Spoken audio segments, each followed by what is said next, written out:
Sundar C இயக்கி நடிச்சிருக்க அரண்மனை 4 படத்தோட ரிவ்யூ பத்தி தான் இன்னைக்கு நம்ம பார்க்க போறோம். இந்த படத்துல தமன்னா, ராசிகர்னா, யோகி பாபு, விடிவி கணேஷ், கோவை சரளா இவங்க எல்லாம் நடிச்சிருக்காங்க. உங்களோட நேரத்தையும் டிக்கெட் காசையும் மிச்சம் பண்ண தான் இந்த சினிமா பட்டண சேனல் இருக்கு. இதெல்லாம் கவனிக்க சிட்டில இருக்கிற உங்களுக்கு நேரம் இல்ல.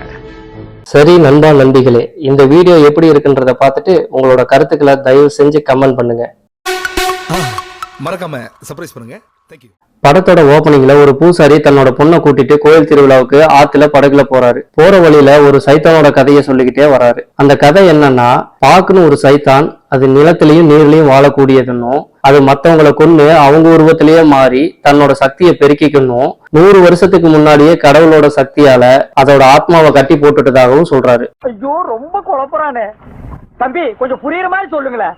அதை கேட்டுக்கிட்டே வந்த அந்த பொண்ணோட கை திடீர்னு கட்டாகி ரத்தம் ஆத்துக்குள்ள கலக்க, அவர் கதையில சொன்ன அந்த சைத்தான் திரும்ப வந்து அந்த பொண்ணை கொண்டுட்டு அந்த பொண்ணு ரூபத்துல மாறிடுது. உடனே அந்த பூசாரி தன்னோட மந்திர தண்ணியை வச்சு திரும்ப அந்த ஆத்மாவை கட்டி கோயில் கலசத்துல வச்சிடறாரு. அதுக்கப்புறமா அந்த சைத்தான் திரும்ப தன்னோட சக்தி கிடைக்கிற வரைக்கும் அந்த பூசாரி கூடவே இருக்குது. என்ன புரிஞ்சிருச்சா? இல்ல நானே புரியாம குழம்பிட்டு இருக்கேன், உனக்கு புரிஞ்சிருச்சா?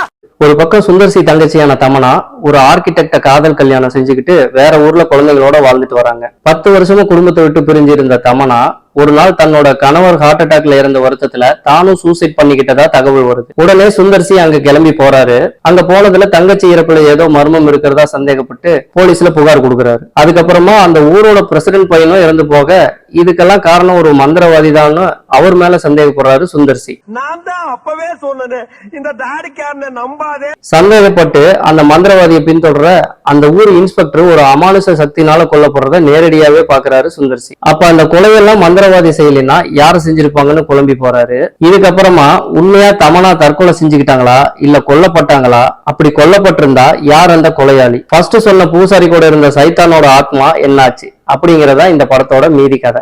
ஒரு ஆர்டரா ஃப்ளோவா போயிட்டு இருக்குல்ல. முதல்ல இந்த படத்தோட பிளஸ் என்னன்னு பார்க்கலாம். அரைச்சமாவே அரைச்சாலும் அதை பதமா அரைக்கிறதுல கில்லாடிதான் நம்ம சுந்தர் சி சார். ஏற்கனவே 3 பாட்டுல எடுத்த அதே கதையை தான் திரும்ப எடுத்திருந்தாலும் அதுக்கான காரண காரியங்களை மாத்தி அமைச்சு ஸ்கிரீன் பிளேவா பக்காவாவே பண்ணிருக்காரு. சுப்ரீம் கோர்ட்டே வந்தாலும் உன்னை ஒண்ணும் பண்ண முடியாதுடா, இதை இப்படியே மெயின்டைன் பண்ணு. அதனால படம் பார்க்கறப்ப பெருசா போர் அடிக்கலன்னு சொல்லலாம். அப்புறம் தமன்னா அவங்களோட போர்ஷன் நல்லா எழுதியிருக்காரு. தமன்னாவும் அதுக்கு ஏத்த மாதிரி நல்லாவே நடிச்சிருக்காங்க. பொதுவா சுந்தர் சி சார் படம்னால ஹியூமருக்கும் கிளாமருக்கும் பஞ்சமே இருக்காது. ரிப்பீட்டடா பாக்குற அளவுக்கு காமெடியா இல்லைனாலும் ஃபர்ஸ்ட் டைம் பாக்குறதுக்கு ஓகேவா தான் இருக்கு. இப்ப இந்த படத்தோட மைனஸ்ல என்னன்னு பார்க்கலாம். அப்ப நீ என்ன அடிச்சு ஃபேமஸ் ஆலாம் பாக்குற? ஃபர்ஸ்ட் ஹாஃப்லயே ஆவியா வர தமன்னா அரை உருவமா வந்து தன்னோட குழந்தைய பயமுறுத்திட்டே வராங்க. செகண்ட் ஹாஃப்ல முழு உருவமா வந்து குழந்தைகளோட அரவணைப்பா இருக்காங்க. அம்மாவா இருந்துகிட்டு குழந்தைங்களே ஏன் பயமுறுத்தணும், அதுக்கு முதல்லயே முழு உருவமா வந்திருக்கலாமே. சார், இதுக்கு பருத்தி மூட்டை பேசாம குடோன்ல இருக்கலாமே. இருக்கலாம், இவங்களுக்கு கொடுக்குற சம்பளத்துக்கு என்ன வேலை வாங்குறதுன்னே தெரியலையே. எல்லா பாட்டுல வர மாதிரியும் இதுலயும் கிளைமேக்ஸ் சாங்க்கு குஷ்பு வராங்க, கூடவே சிம்ரனும் வராங்க. ஆனா 2 பேருமே ஏன் வந்தாங்கன்னு தெரியாத அளவுக்கு அவ்வளவு மொக்கையா பர்ஃபார்மன்ஸ் பண்ணிருப்பாங்க. அவங்கள சொல்லி ஒண்ணு இல்ல, அந்த பாட்டே அவ்வளவு கேவலமா தான் போட்டிருக்காரு ஹிப்ஹாப் தமிழா. பொதுவா இந்த மாதிரி படங்கள்ல கிளைமேக்ஸ் பாட்டு எப்படி இருக்கணும், பாட்டோட பீட்ல அப்படியே கூஸ் பம்பிங் ஆகும்னு பார்த்தா 70s 80s ஹீரோயினை கூட்டிட்டு வந்து கூத்தடிச்ச மாதிரி இருந்தது இந்த பாட்டு. காமெடி வேண்டாம், நான் சொல்லிட்டேன், நானு காமெடி பண்ணாத. சரி, இது பரவாயில்ல, ஏதோ விஎஃப்எக்ஸ் ஆவது நல்லா பண்ணிருப்பாங்கன்னு பார்த்தா பழைய ஜெகன்மோகனி படத்துல காமிச்ச வித்தையவே வச்சு இன்னும் ஓட்டிட்டு இருக்காங்க.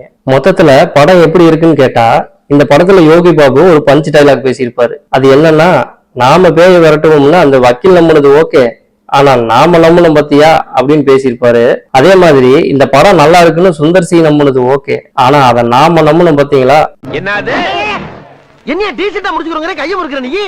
படத்தை பார்க்கலாமா வேண்டாமான்னு கேட்டா, வித்தியாசமான படம் பார்க்கணும்னு நினைக்கிறவங்களா இருந்தா வீட்லயே இருந்துக்கோங்க. அழுத்து போன படமா இருந்தாலும் கேடிவில போட்டா அசராம பாக்குறவங்களா இருந்தா தாராளமா போய் பார்க்கலாம். இது உங்களுக்கான படம் தான். மீண்டும் அடுத்த திரை விமர்சனத்துல உங்களை சந்திக்கும் வரை உங்களிடமிருந்து விடைபெறுவது உங்கள் சினிமா பட்டணம்.